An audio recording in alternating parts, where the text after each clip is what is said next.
일본도 연일 코로나19 확진자가 급증하고 있습니다. 아베 총리는 필요하면 주저없이 긴급사태 발령을 결단하겠다 이렇게 밝혔는데 어제 하루 도쿄에서만 100명 가까이 확진자가 늘었습니다. 일본 연결합니다. 이경아 특파원.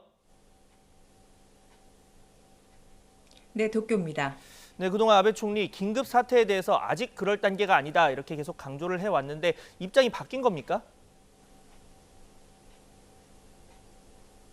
네, 아베 총리는 이번 주 들어 매일같이 국회에서 긴급사태 선언과 관련한 질문을 받아왔습니다. 그동안은 아직 그럴 단계가 아니라는 입장을 거듭해 밝혀왔는데요. 어제 오후에 열린 중의원 본회의에서 처음으로 필요할 경우 주저없이 결단하겠다고 말했습니다. 다만 이 조치가 개인의 권리를 제한하는 측면이 있는 만큼 직접 긴급사태를 발령할 경우에 자신이 기자회견을 통해서 국민에게 직접 설명하겠다고 말했습니다.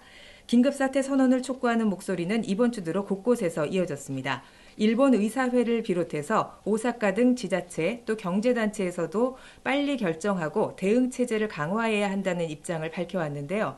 어제 도쿄에서 환자가 97명 늘고 일본 전체로도 사흘째 200명 이상 감염자가 늘어나는 등 급증세가 이어지면서 일본 정부도 더 지켜보기 어려운 상황이 됐습니다. 환자 수가 700명에 육박한 도쿄만 봐도 정부 예상보다 환자 수가 훨씬 빠르게 늘고 있는 상황입니다. 일본 후생성은 지난달 21일 내놓은 자료에서 3월 26일부터 4월 1일까지 도쿄 환자 수를 159명으로 추산했습니다. 하지만 실제 이 기간에 발생한 확진자는 375명으로 200명 이상 더 많았습니다. 여러 상황을 종합해 볼 때 긴급사태 선언은 임박해 보이지만 미국이나 유럽처럼 강제성 있는 조치는 아닌 만큼 효과도 제한적일 것이란 분석이 많습니다. 네, 지금 도쿄를 포함해서 확진자가 많은 대도시에서 병상과 시설이 부족한 상황입니다. 의료 붕괴 우려도 커지고 있는데 어떤 대책이 나오고 있습니까? 일본 TBS 방송과 아사히 신문 등은 한국이 환자가 급증하는 상황 속에서도 의료 붕괴 사태를 겪지 않은 점을 집중 보도하고 있습니다. 일본 언론들이 공통적으로 높이 평가하는 부분이 중증 환자와 경증 환자를 구분해서 초기에 신속하게 대응했다는 점인데요. 일본도 곧 이런 방식을 도입하게 될 것으로 보입니다.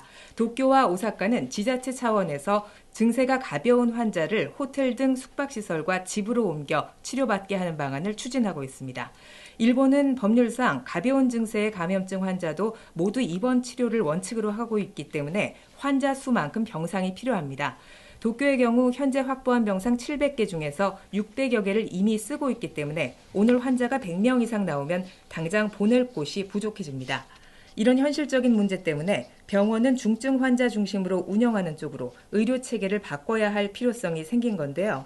이런 방침에 협조하는 호텔 등에 대해서는 지원금 지급을 검토하고 있지만 업체들은 직원 감염 문제와 영업 차질을 호소하고 있어 교섭이 쉽지는 않을 것이란 전망도 나오고 있습니다. 지금까지 도쿄에서 YTN 이경아입니다.